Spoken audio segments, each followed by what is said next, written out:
There we go. So It's a ball of here's Rose's favorite thing. today's topic, and it's going to form the basis of like lab we're going to do today, and then like 2 straight labs after that, or the lecture we're going to have today, then 2 straight labs. So if I had to make a list of things, hey, what are some of the most important concepts kids have to understand to be successful in physics? This would be towards the top of this list, and this is this idea of net forces, okay? So it harkens back to this idea that, you know, oh, every force causes an acceleration. No, it doesn't. You all are sitting here in that chair, gravity is pulling you down, the chair is pushing you up, you're not accelerating, okay? There's forces acting on you. You're just not accelerating because all the forces add up to 0. So what I did is I wrote this story.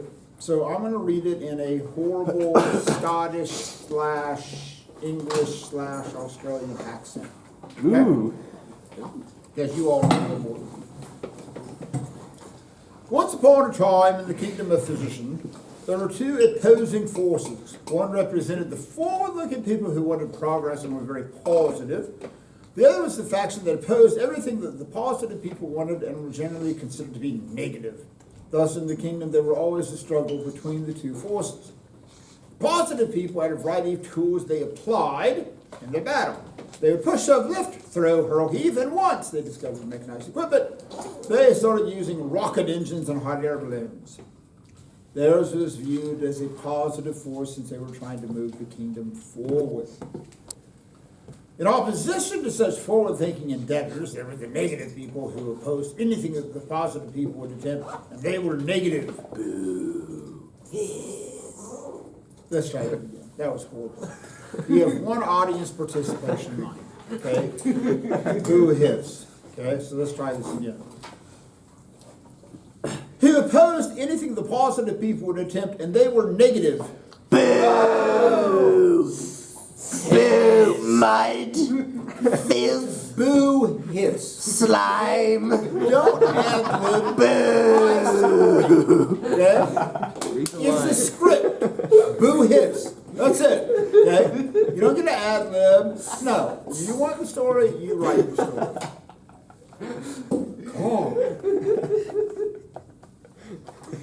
As with the positive people, they too had a variety of tools at their disposal, but they were limited to only 2 tools, friction and gravity. Friction and gravity were generally referred to as the opposing forces and took away from the endeavors of the forces applied by the positive people. In future years, they would become known as the gravity and frictional mafia.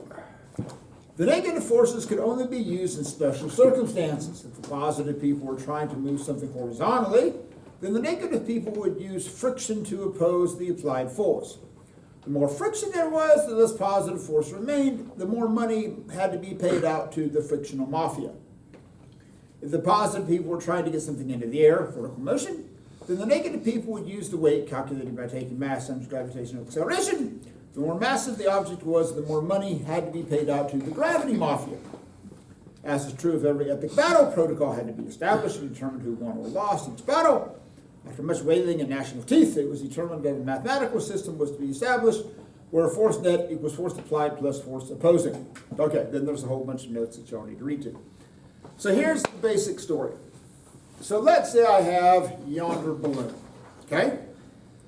So if I let go of this balloon, and this is this whole Jedi Stofel thing, the first thing I'm going to do is I'm only going to have 1 binder clip on here, okay? So I let go of it, clearly I get an upward acceleration, right? So in this situation, the upward force from the balloon is bigger than the gravitational pull created by the gravity mafia. So right now, if you were to look at the forces acting on the system, and if you ever come up and say, Mr. Burkham, I don't know how to do a problem, here's the first thing I'm going to ask you. Have you drawn a picture showing all the forces acting on the system? Because if you don't know what the forces are and which direction that they're acting, you can't do anything. Okay, you are dead in the water right from the get-go. It's like, oh, okay, right, I got a balloon. So there's that force applied. So then you ask yourself, is there anything I need to pay to the mafia? Is there anything working in that opposite direction? Well, down here at the bottom, I've got that binder clip. So the gravity mafia is pulling down on this. So when you talk about forces, you always, always, always talk about the sum of the forces, okay? Don't subtract, you always talk about the sum. So literally every problem starts with this idea, that net force equals force applied plus force opposing. Okay, literally, from now on, you start every problem through this lens. Okay, that's it. You start every problem with this lens. So, in this case, which one has to be bigger? My applied force or my opposing force? Applied. Applied. I want to make that positive. You don't have to, but generally, it's just kind of a convention that your applied force will be the positive value, and the opposing force is going to be negative. It isn't set in stone, but that's generally, it works better with people's kind of internal thought process. So that applied force might be 1 Newton.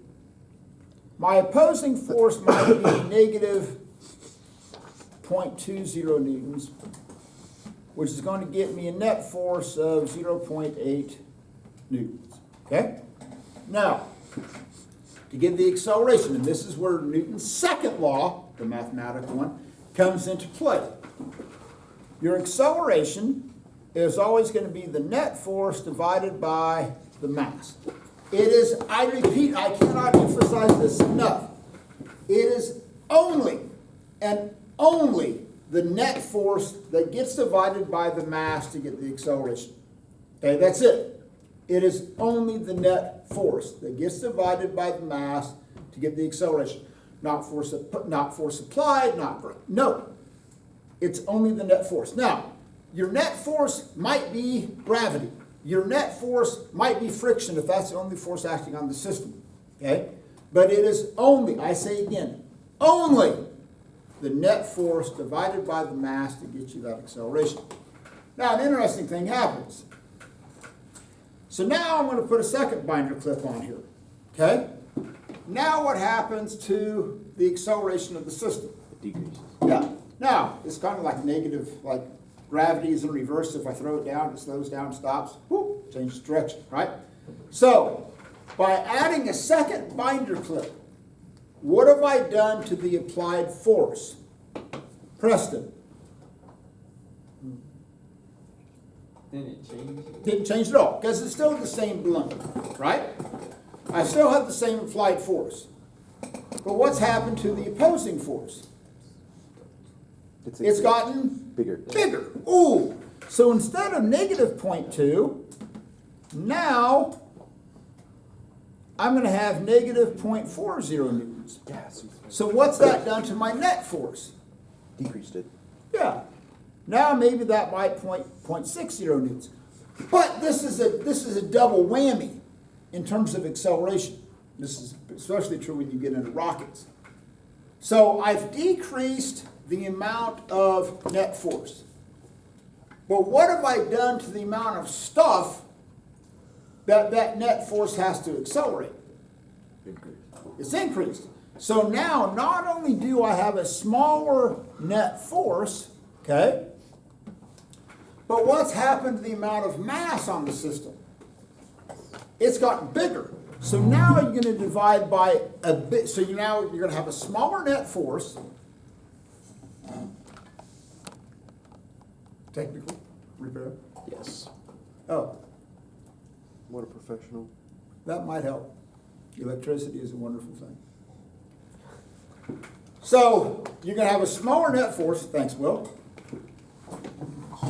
You're going to have a smaller net force, but you're going to be divided by bigger mass. So what's that going to do to the acceleration? Decrease. Make it even smaller. Cool. Now, we're going to go and put a third binder clip on here. So I put a third binder clip on here. Now what happens? It falls. It falls. Why? Too much mass. Force opposite is greater than force. Well, again, Preston, when I put the third binder clip on here, did I change the amount of applied force? No. No.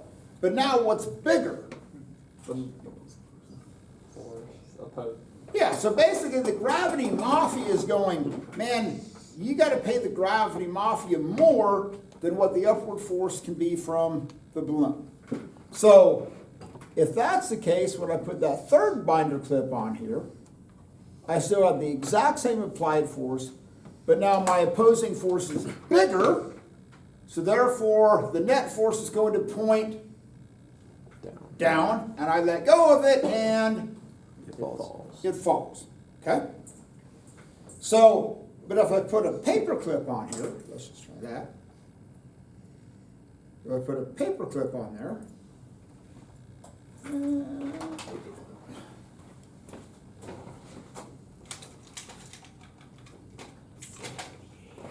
It's gonna so if I could get this just right, another paper clip on here.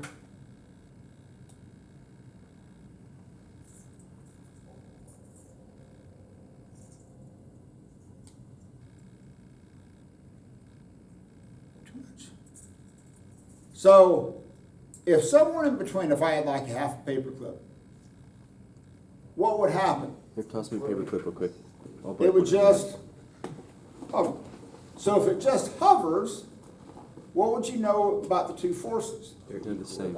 They were going to balance each other out. So the ultimate application of this Paper clip.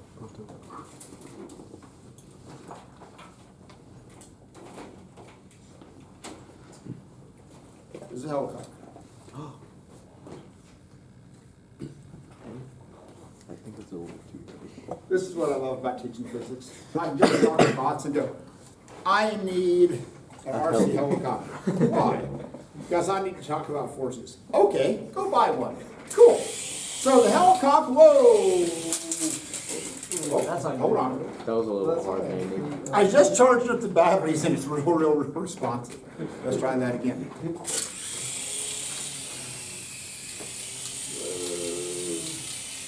Okay, now,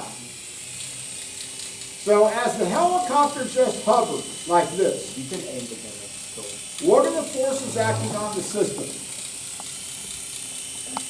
What are the two forces? Gravity. Gravity and Force applied. force applied. Now, if I wanted to accelerate upward, what am I going to do? Increase the force applied. Okay? Now, if I wanted to accelerate downward, I'm going to do what? Decrease. Near miss. Near miss. So, when you look at how Beautiful landing. elevators, helicopters, this is why I call them elevator problems. Any of those situations is just a balance between.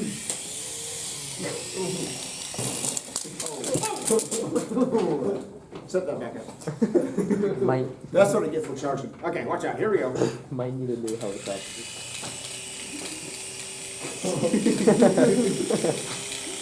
There's your plug-in. Gotta be like Kong. Grab it out of the air.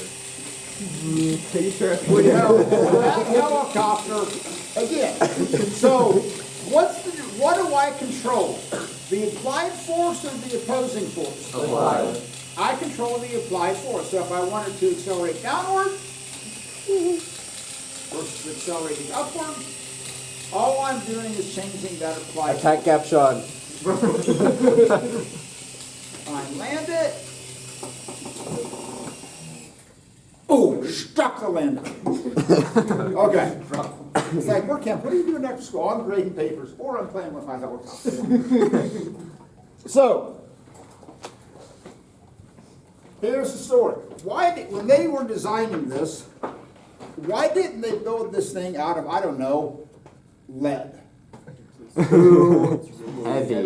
Yeah, you would never get it off the ground. If this thing was built out of lead, you could sit there and you could spin the blade all day long. What's going to happen? Nothing. Absolutely nothing is going to happen. right? Look at those blades spinning really fast. Because the downward force will be Really? bigger than the Really applied force. Okay, so let's talk rockets, because rockets are kind of the quintessential example of this. So, Blades rotating at 30 RPM.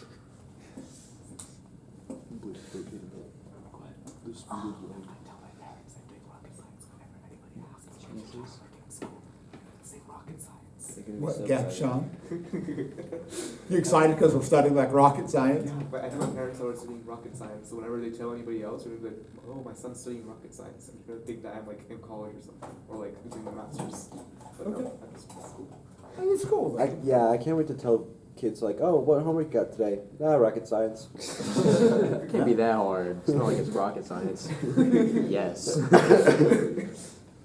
Okay, so let's say that you have a rocket Rocket with a mass of 10.2 kilograms, and the engines are capable of applying a force of 200 newtons, and we want to calculate the acceleration of the rocket. Okay? So what's the first thing that you're going to do? Force net equals Draw the forces acting on the system. So which direction is that applied force going to act? up. Hopefully. Hopefully, yeah. We hope it's up. Up a little bit to the right. Oh towards man, the crowd. rockets are put in upside down. Bum. Okay? We flip the plans over. We put it in upside down. It just So- collapses on itself. Now, assuming that you're launching this thing from Earth, you have to figure out how much you have to pay to the gravity mafia.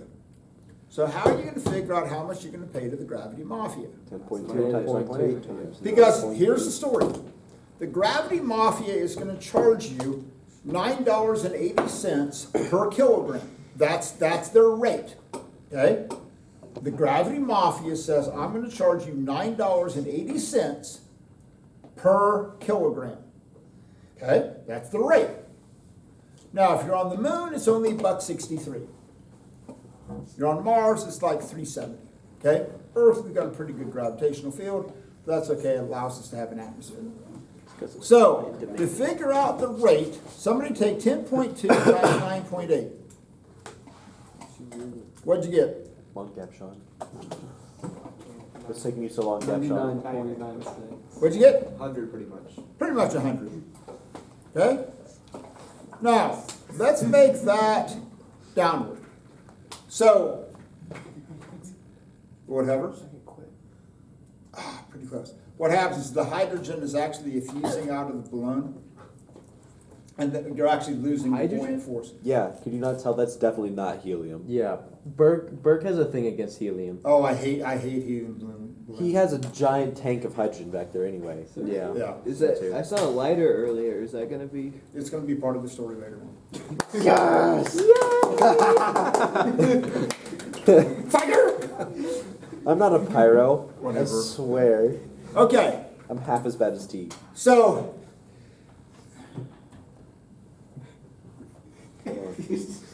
well, He's got to get it to hover. He won't be satisfied until he does.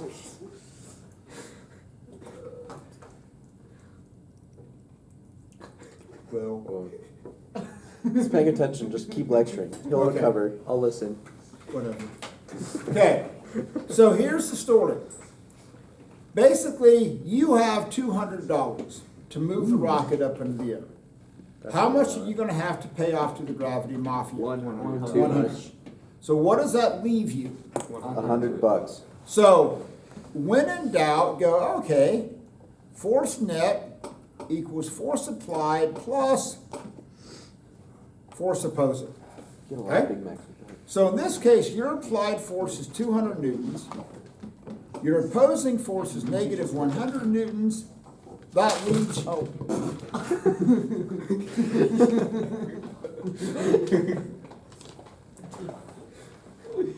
Well, let go of the balloon. Just let it go. I don't want to. Hey, you're annoying me. Okay? Is that how you're gonna send in your assignment? That's Danny's. Use the fan cart to blow it across the ceiling.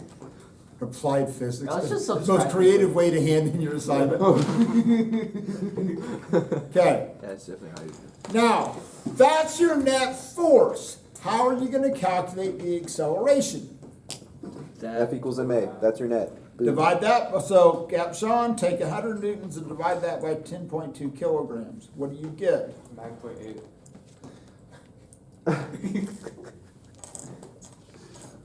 Lose that. Meters per second squared.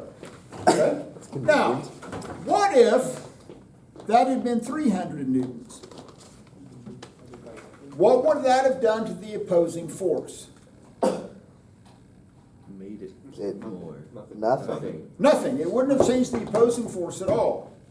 But now, my net force would be 200 newtons. 200 newtons divided by 10.2 gets me 19.6. 19.6 meters per second squared. So here's the story. So if you want a bigger acceleration, you can do one of two things. You can either increase the applied force or Decrease opposing force. decrease the opposing force. But here's the advantage of decreasing the opposing force. So if you look at and read like the technical side of the rocket programs, you had Gemini, you had Mercury, you had Apollo. They literally had engineering teams that their whole job was find ways to reduce the weight of the spaceship without compromising the integrity.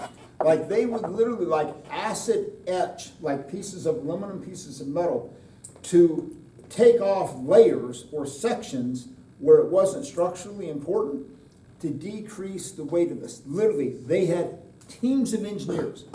This was their focus, was to figure out how to reduce the weight. Now here's the reason why. How fragile can we legally make this? So let's say instead of 10.2, let's say that had been 9.2 kilograms. Okay, let's say we reduce the weight of the rocket by 9.2 kilograms. Okay, so let's go back to the 200. So, Gapshan, take 9.2 times 9.8. 90.2. 19.2? 90.2. 90.2 newtons. So, what did that do to the opposing force? Nothing. Decreases. It decreased it. I went from 10.2 to 9.2, right? Yes. The opposing force became Less. less. If the rockets are still producing 200 newtons of force, what's that going to do to my net force? Increases. So now I'm going to have a bigger Acceleration. net force, right? But now, not only do I have a bigger net force, but now I'm going to be dividing that bigger net force by a Lesser mass. smaller mass, because now there's less stuff. So what's that going to do to my acceleration? Much bigger. Much bigger. So now, Gapshan, take 200 minus 90.2, 109.8. and then divide that by 9.2. 11.9. 11.9 meters per second squared. Okay? So this was why they had teams of engineers that did nothing that worried about the weight of the rocket. Because you got a double whammy. So for every amount of mass you could decrease the rocket, assuming that the engines were only going to produce a certain amount of force, as you decrease that opposing force, you increase the net force, but then you're dividing a bigger net force by a smaller mass, which got you a Much bigger acceleration. bigger acceleration. Okay? Cool with that. Now, that's the vertical motion. Let's talk horizontal motion. So now you're going to have the frictional mafia. So if I were to pull this thing at a constant velocity, okay, what do all of the forces add up to? 0. 0. Now, I give this a push. What happens to some of that force? Where do I lose some of that force? Friction. Friction. I have to pay off the frictional mafia. That was the whole basis of that question that you all did when you were pulling the block. So, the frictional mafia, they don't have necessarily a set formula because the frictional mafia changes based upon the coefficient of friction. But here's the basic idea. Is that, let's say here's a block It has a mass of 1.02 kilograms. And I'm going to apply a force of, 12 newtons. And you know that mu is 0.150. So, I'm going to push the block with a force of 12 newtons. Okay? And I'm not going to tell you in the problem, oh, here's your applied force. I'm going to say, hey, a force of 12 newtons is used to push the block. Okay? That's what you got. Now, this is a little bit sketchier.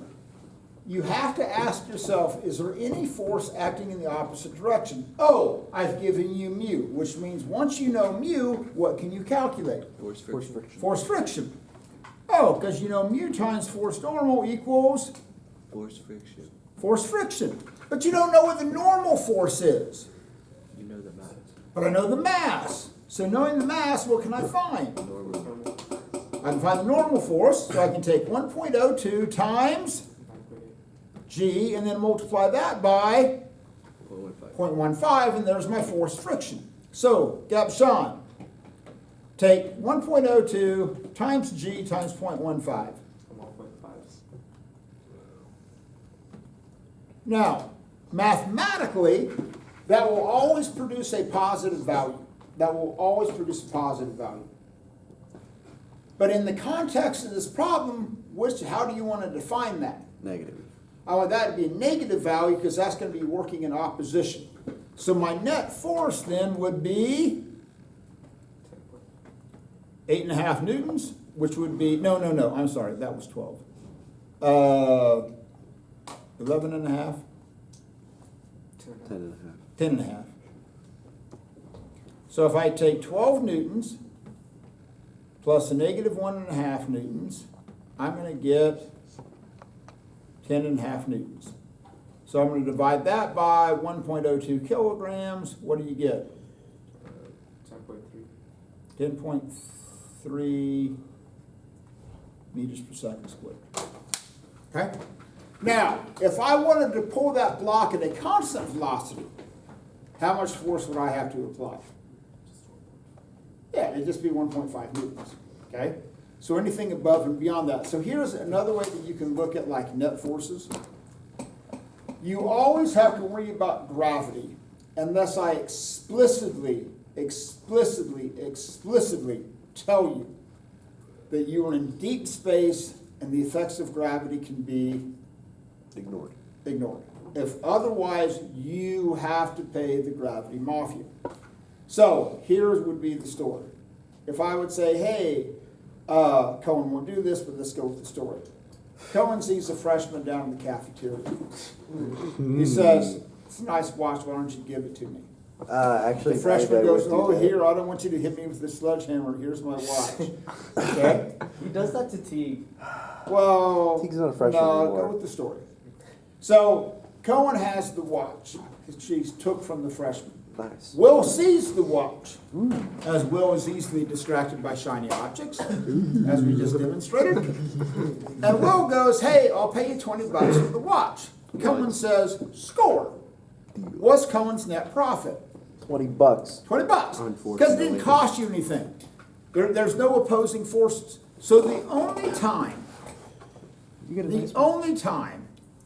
you can take that force and divide it by the mass to get the acceleration is if I don't give you any information about friction or if I tell you you don't have to worry about gravity. Now, let's say realistically, here's how this would probably play out.